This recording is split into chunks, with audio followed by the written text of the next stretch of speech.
Welcome back. This is Barajas, your financial life healer. Today, I'm going to talk to you about what I'm preparing for 2025, and that's our Sin Cuenta Workshops, which means that don't count the years, count your money and your blessings.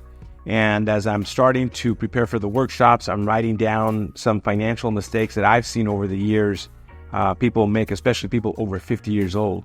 And the very first one is that they have not prepared a retirement financial plan before they retire. They want to do it sometimes after they retire, and it's a little bit too late, because what happens, the reason why they come in is because they're depleting their retirement resources and they start getting a little desperate. So it is imperative that you sit down with a financial planner, come and see us to start doing a retirement plan. Second is not truly taking into account what your life and lifestyle will be in retirement. And what happens right after retirement, people want to do things they haven't done in a long time, like take these wonderful long trips, but you forget how expensive it is to travel these days, or go on vacations, or they're trying to fix up their home, and they see a lot of money going out. And again, they haven't sat down and say, okay, what is their lifestyle going to be? How is that going to reflect with their the money that they're going to be spending, and how long is that going to go to? So think about your lifestyle, what's going to happen when you do retire. Number 3, quitting your job way too early and not qualifying sometimes yet for Social Security or Medicare, where sometimes you need that supplemental income, or you need the Medicare to help you offset the expensive healthcare costs. That's really important. The other thing is claiming Social Security too early. Some people that I have want to retire at age 55 or are retiring at age 55, and they're using a lot of their retirement resources that they've saved through their 403b plan or their 401k plan. And so, what happens is then they say, I need some money, and they start taking the Social Security at age 62. When they technically could have worked a little bit longer and waited more time, right? And sometimes that you get it at age 62, every year that you wait, you're getting an 8% increase on your income in the Social Security. I've got people who started taking Social Security at age 62.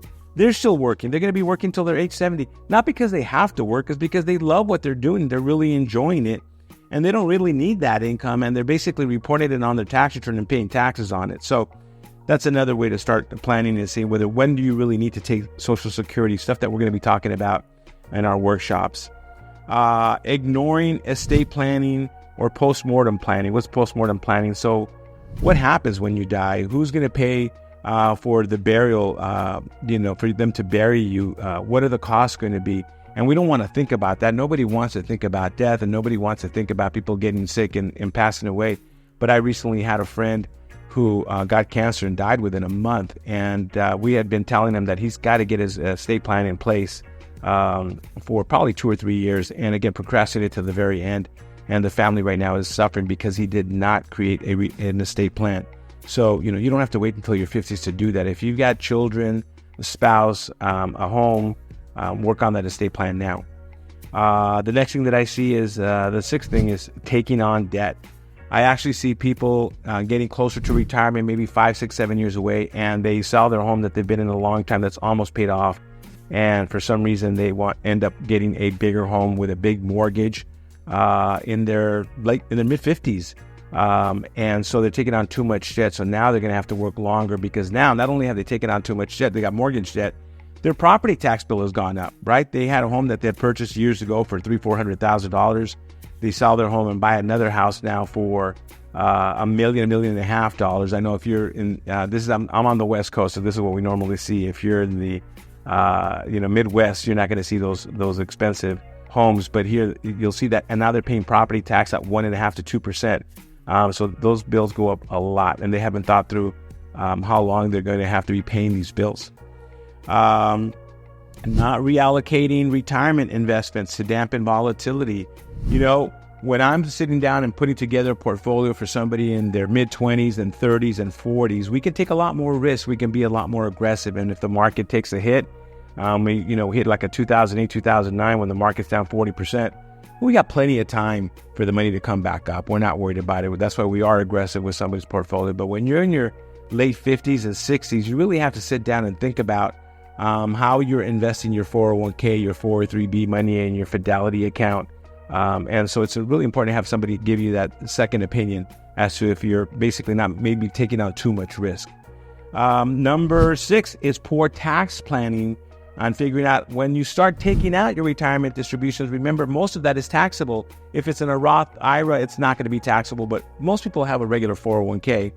And when do you take it out? How much do you take out? If you're taking the money out before age 55, not only are you actually paying income on it, but you're also paying penalties. And I said 55 because people are going to sit down and send me a note saying, well, it's 59 and a half. You can actually take out money at 55 at what called equal and periodic distributions and avoid the penalty, that 10% penalty. In California, we have an additional penalty of like 2.5%. Again, these are the topics that we'll be talking on our Sin Cuenta workshops in 2025. And the last one is feeling desperate because they haven't saved timely for retirement. And you still have time. There's a lot of things that you can take a look at: cutting your budget, maybe downsizing, being more aggressive. Remember, when you're over 50, there are catch-up provisions that you have in your retirement plan that you can start saving more money more aggressively as well. But you don't want to go into more aggressive investments, and that's what I see. That's one of the biggest mistakes that I see. So these are 7 big financial mistakes that people make over 50. I can't wait to talk to you about these in more depth at our workshops for 2025, the Sin Cuenta Workshops. Talk to you soon.